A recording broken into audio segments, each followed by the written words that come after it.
తెలంగాణ రాష్ట్ర వ్యాప్తంగా కురుస్తున్న భారీ వర్షాల్లో భాగంగా ఉమ్మడి ఖమ్మం జిల్లాలో ఉన్న 10 నియోజకవర్గాల్లోని ఖమ్మం, మదిర, కూసుమంచి, వైరా, అశ్వరావుపేట, సత్తుపల్లి, భద్రాచలం, కొత్తగూడెం పలు నియోజకవర్గాల్లోనే గత 3 రోజులు కురుస్తున్న భారీ వర్షాల కారణంగా పలు నియోజకవర్గంలోని గ్రామాలు పూర్తి స్థాయిలో నీటి మునిగిన పరిస్థితి ఏర్పడింది. చూసుకున్నట్లయితే పాలేరు నియోజకవర్గంలోని పాలేరు రిజర్వాయర్ పూర్తి నీటి మట్టానికి మించి ఎక్కువ స్థాయిలో వరద రావడంతో వరద ప్రవాహం పెరగడంతో రాకపోకల నీటి కూడా అంతరం వాటిని పరిస్థితి ఏర్పడింది. దానిలో భాగంగానే పాలేరు నియోజకవర్గంలోని పలు గ్రామాలు ఎస్సీ కాలనీ గ్రామాల్లోకి నీటి ప్రవాహం ఎక్కువ రావడంతో దాదాపుగా 4-5 గ్రామాలను అక్కడున్న అధికారులు గ్రామాల వద్దకు వెళ్ళి వారందరినీ కూడా పునరావాస కేంద్రాలు తరలించడం జరిగింది. దాంతోపాటుగానే పాలేరులోని వడ్రీ కాలనీకి సంబంధించి చూసినట్లయితే వడ్రీ కాలనీ వాసులందరూ కూడా సుమారు 100 కుటుంబాలు కూడా వరద ప్రవాహంలో చిక్కుకోవడం జరిగింది. ఈ విషయం తెలుసుకున్న మంత్రి పొంగులేటి శ్రీనివాసరెడ్డి తక్షణమే వారికి హెలికాప్టర్ సహాయంతో వారిని సురక్షిత ప్రాంతం తరలించాలని పేర్కొన్నారు. దాంతో చూసినట్లయితే ఖమ్మం నియోజకవర్గంలోని ఎక్కువ శాతం మునేరువాగు రావడంతో పక్కన ఉన్న కాలనీలోని అదేవిధంగా నగరాల్లోనికి పూర్తి స్థాయిలోని వాటర్ రావడంతో అక్కడున్న అధికారులు కానీ గ్రామస్తులు కానీ కర్రల సహాయంతో అదేవిధంగా తెప్పల సహాయంతో వారిని నీటి ప్రవాహం నెట్టుకుంటూ రావడం జరుగుతుంది.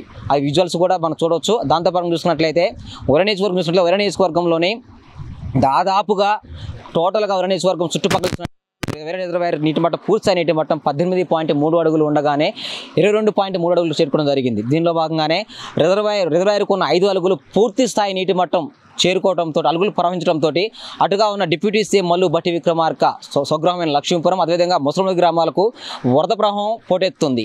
ముందస్తుగానే అధికారులు గ్రామాలకు వెళ్ళి సురక్షిత ప్రాంతాలకు వెళ్ళాలని ఆదేశాలు జారీ చేశారు. దీనిలో చూసుకున్నట్లయితే వైరా మున్సిపాలిటీలు చూసినట్లయితే ఉన్న 20 వార్డుల్లోని దాదాపుగా 10 లేదా 11 వార్డుల్లోని పూర్తి స్థాయిగా వరద ప్రవాహం చేరడం జరిగింది. వైరా మున్సిపాలిటీ పరిధిలో ఉన్న ఇంద్రమ్మ కాలనీ అదేవిధంగా వైరా శాంతినగర్ దాంతోపాటుగానే 2వ వార్డులో ఉన్న పలు గృహాలు పూర్తి స్థాయిలో నీటి మట్టంలో మునిగిపోవడం జరిగింది. వారినందరినీ కూడా సురక్షిత ప్రాంతాలకు ఇంతవరకు ఈ యొక్క అధికారి కూడా వచ్చి తరలించలేదని అక్కడున్న ప్రజలు వాపోతున్న పరిస్థితి ఏర్పడింది. ఇంకా చూసుకున్నట్లయితే వైరా మండల కేంద్రంలో చూసుకున్నట్లయితే ఇటు వైరాకి అదేవిధంగా వైరా మున్సిపాలిటీ పరిధిలో ఉన్న పల్లిపాడు గ్రామం నుంచి ఇటు ఏనుకూరు మండలం పోయే ప్రధాన రహదారి ఉంది. ప్రధాన రహదారి మధ్యలోని తీగల బంజర గ్రామం వద్ద పగడేరు వాగు ఉంది. పగడేరు వాగు పూర్తి స్థాయిలోని దాదాపు కిలోమీటర్ దూరం ప్రవహించడంతో ఇటు దాదాపుగా 10 గ్రామాలకు రాకపోకలకి అంతరాయం వాటిల్లింది. కొంచెం ముందుకెళ్ళి చూసినట్లయితే ఇటు అంజనాపురం, గన్నవరం, జన్నారం మధ్యలో వాగు ఒకటి ఉంది. ఆ వాగు కూడా రావడంతో అటు ఏనుకూరు అటు గద్దలగూడెం పలు గ్రామాలకి దాదాపు 10 గ్రామాలకు కూడా రాకపోకలకు అంతరాయం వాటిల్లింది. సుమారు చూసినట్లయితే వైరా నియోజకవర్గంలోని పలు గ్రామాలు చుట్టుపక్కల ఉన్న గ్రామాలు మొత్తానికి కూడా రాకపోకలకు అంతరాయం వాటిని చెప్పుకోవచ్చు.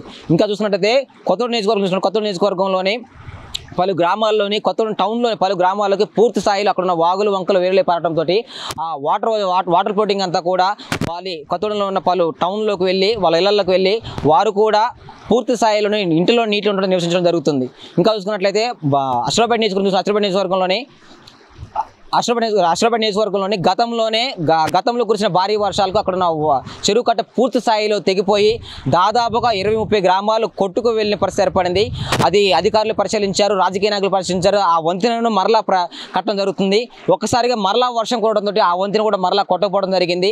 అక్కడున్న గ్రామాల్లో పూర్తి స్థాయిలో అక్కడున్న గ్రామస్తులు అదేవిధంగా పలు గ్రామాలు కూడా అవి కూడా నీటి మునిగిన పరిస్థితి ఏర్పడింది.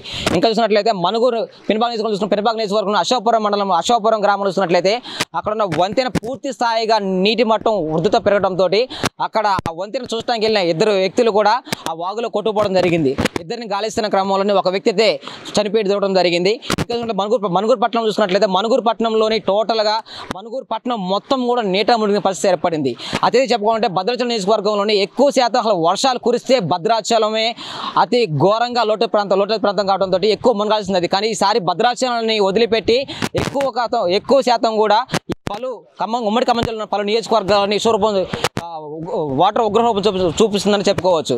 ఇంకా చూసుకున్నట్లయితే భద్రాచలం నియోజకవర్గంలోని చర్ల మండలంలోని కొన్ని వాగులు వంకలు వేరులే పారుతున్నాయి.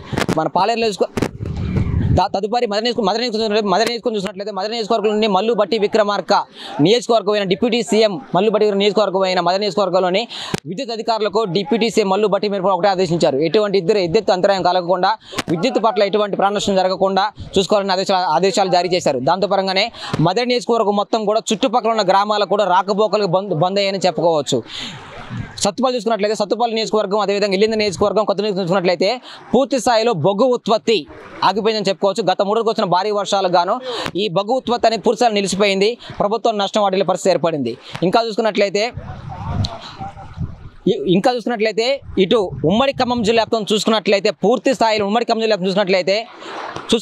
పూర్తి స్థాయిలో ఖమ్మం జిల్లా చుట్టుపక్కల ఉన్న అన్ని గ్రామాలు అన్నీ కూడా రాకపోకలకి అంతరాయం వాటిని చెప్పుకోవచ్చు.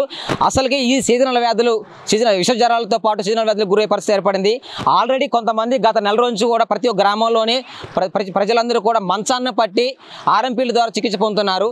ఈ ఒక్కసారిగా రాకపోకలు బంద్ కావడంతో జ్వరంతో ఉన్న వ్యక్తులు కానీ, అదే టైఫాయిడ్, మలేరియా, డెంగ్యూ ఉన్న వ్యక్తులు కూడా వాళ్ళని ప్రభుత్వ ఆసుపత్రికి కానీ ప్రైవేట్ ఆసుపత్రి తరలించుదాం అనుకునేసరికి ఈ వాగులు వంకలు పారడంతో గ్రామస్తులు ఎటు తీసుకెళ్లిన పరిస్థితి ఏర్పడింది. వారికి సరైన వైద్యం కూడా అందించలేని పరిస్థితి ఏర్పడింది. ఇంకా చూసుకున్నట్లయితే పలు గ్రామాల్లో, గిరిజన గ్రామాలు చూసినట్లయితే గర్భిణీ స్త్రీలు, ముఖ్యంగా గర్భిణీ స్త్రీలు అశోకపురం మండలంలో కావచ్చు, మనుగూరులో కావచ్చు, కొంతమంది గర్భిణీ స్త్రీలకు హాస్పిటల్ పురుటి నొప్పులతో బాధపడుతుంటే వారిని హాస్పిటల్ తరలించడానికి చాలా ఇబ్బంది పరిస్థితి ఏర్పడుతుంది. ఇదంతా చూసుకున్నట్లయితే పూర్తి స్థాయిలోని అధికారులు కానీ, రాజకీయ నాయకులు కానీ ముందస్తు చర్యలు చేపట్టినట్లయితే జ్వరం విషయంలో కానీ, అదేవిధంగా ప్రెగ్నెంట్ విషయంలో కానీ ముందస్తుగానే అధికారులకు వాతావరణ సూచనలు రావడం జరిగింది. ఇవాళ ముందస్తుగానే తెలిసినప్పటికీ గ్రామస్తులకు సలహాలు ఇవ్వబడడానికి పలు గ్రామాలు వాటర్ ప్రవాహం వల్ల కొన్ని గ్రామాలు మునిగిపోవడం జరిగింది. కొంతమంది వాటర్ చిక్కోవడం జరిగింది.